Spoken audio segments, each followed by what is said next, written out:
Olá, seja bem-vindo.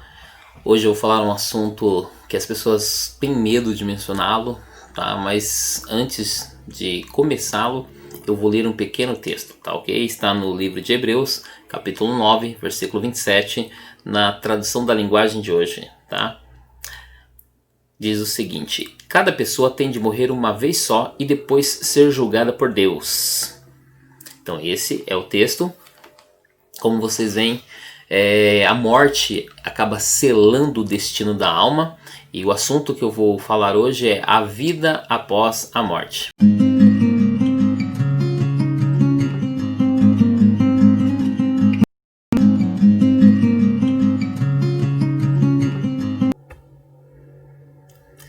Pois bem, vocês estão vendo aí uma ilustração desse contexto, né?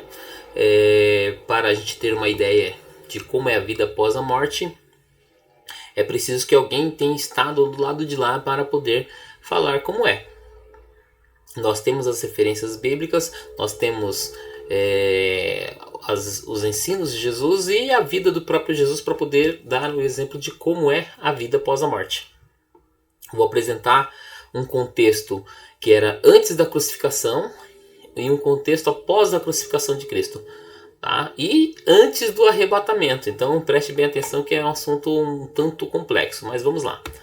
Como vocês sabem, Cristo viveu 33 anos sobre a face da terra e aos 33 anos ele foi crucificado, indo fazer todo o trajeto que um ser humano faz quando morre, tá?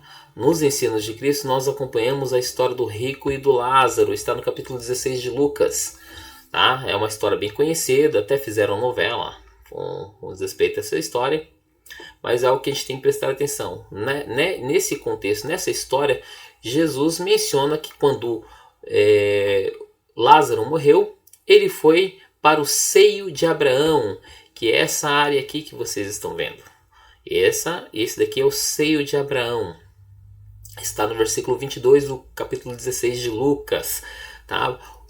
Por que o seio de Abraão? Todos aqueles que ansiavam pela vinda do Messias, eles, quando morriam, iam para esse lugar.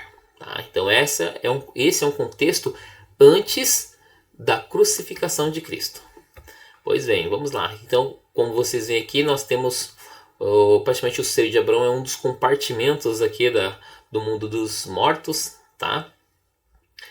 E vamos ver uma outra parte aqui. Agora vocês estão vendo aqui o lugar de tormento, está no versículo 23, onde foi o rico. O rico também morreu e foi para o lugar de tormento. Era alguém que não aguardava, não tinha expectativa da vinda do Messias. Então, ele foi para o lugar de tormento. Ele não era uma pessoa temente a Deus. Além do mais, nós temos aqui outro compartimento, tá? Desse mundo dos mortos, tá? O mundo invisível. Nós temos aqui o abismo, né? A entrada. Então vocês veem que tem um abismo entre o seio de Abraão e o lugar de tormento. Então há um abismo e tem o poço do abismo, tá? O Tártaro, onde estão os anjos caídos, tá? Então esse mundo invisível nós temos o seio de Abraão, que é o lugar onde os salvos da antiga aliança, aqueles que aguardavam, tinham expectativa do Messias, da vinda do Messias, e o lugar de tormento para os ímpios, tá? E os anjos caídos ficavam nessa região do poço do abismo, tá? E em grande abismo, como vocês conhecem a história aí, do rico e do Lázaro, o abismo separava eles, tanto que lá o rico teve que olhar para cima para enxergar Lázaro no seio de Abraão. Quando o rico pediu para que Lázaro molhasse a ponta do dedo para refrescá-lo, Abraão mencionou que não era possível porque tinha um grande abismo que separavam eles, tá? Embora eles tivessem um acesso visual, eles não podiam ter contato por conta desse abismo aqui. Pois bem, esse é um contexto antes da crucificação. Porque, olha só, vou voltar um pouquinho, como vocês veem aqui, Cristo morreu e tá vendo, tem uma seta aqui apontando. Então Cristo desceu até o seio de Abraão. O apóstolo Pedro menciona que Cristo desceu e pregou aos cativos em prisão.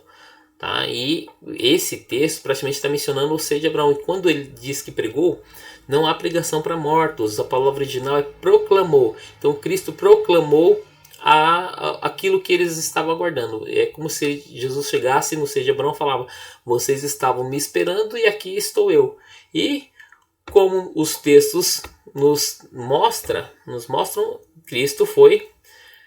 Efésios 4:8 diz que ele levou cativo e o cativeiro. Essa pequena seta aponta para o paraíso, o terceiro céu. Tá? Então, Cristo, por conta da sua morte, ele desceu ao seio de Abraão, proclamou aos espíritos em prisão e transportou o seio de Abraão até o terceiro céu. Ainda tem uma outra base aqui, 2 Coríntios 12, do 2 ao 4, tá? Que menciona essa situação acontecida. Tá? Então a palavra de Deus ela nos menciona como ocorreu isso. Vamos lá. E o outro passo, né, ao terceiro dia, né, o terceiro passo é que Cristo volta para o túmulo e ao terceiro dia ele ressuscita. A palavra ressurreição é tornar ao próprio corpo. É diferente de reencarnação, como alguns querem acreditar. Tá? Cristo ressuscitou em seu próprio corpo e deu testemunho disso. Tá? Então vamos lá. Então, como nós estamos vendo aí, até a crucificação de Cristo, o seio de Abraão estava nesse estágio. Após a ressurreição, todos aqueles que morrem em Cristo, porque aí nós já sabemos quem é o Messias, já recebemos Jesus como Senhor e Salvador, então todo cristão, quando morre, ele vai para o paraíso, tá? Ele vai para o paraíso, que é onde foi parar o seio de Abraão agora, tá? O lugar de tormento continua lá como está. E Cristo, após a sua ressurreição, ele ficou 40 dias com os discípulos, tá? Explicando tudo aquilo, porque o que acontece? Os discípulos ainda não tinham entendido completamente os ensinos de Jesus Cristo. Então Cristo ficou mais 40 dias e aí ele subiu, né? Efésios 4:10, ele subiu aos céus e deu dons aos homens. Tá? Isso é o que diz nesse texto, e ainda tem as outras bases, João 3:13, 1 Pedro 3:22. Só que o mundo invisível dos mortos não acaba por aí. Então nós sabemos que o lugar de tormento ainda está aqui, que os mortos sem Cristo continuam indo para esse lugar. Os mortos com Cristo vão para o paraíso, e o mundo invisível dos mortos também tem esses nomes. Em hebraico é Sheol, em grego Hades e em latim Infernos. Não é um termo tão correto, tá?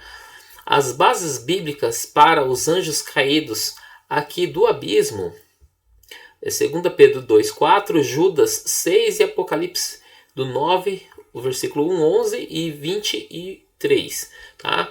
E tem um outro compartimento aqui que está aqui ao lado, que é onde ainda ninguém foi lançado, tá?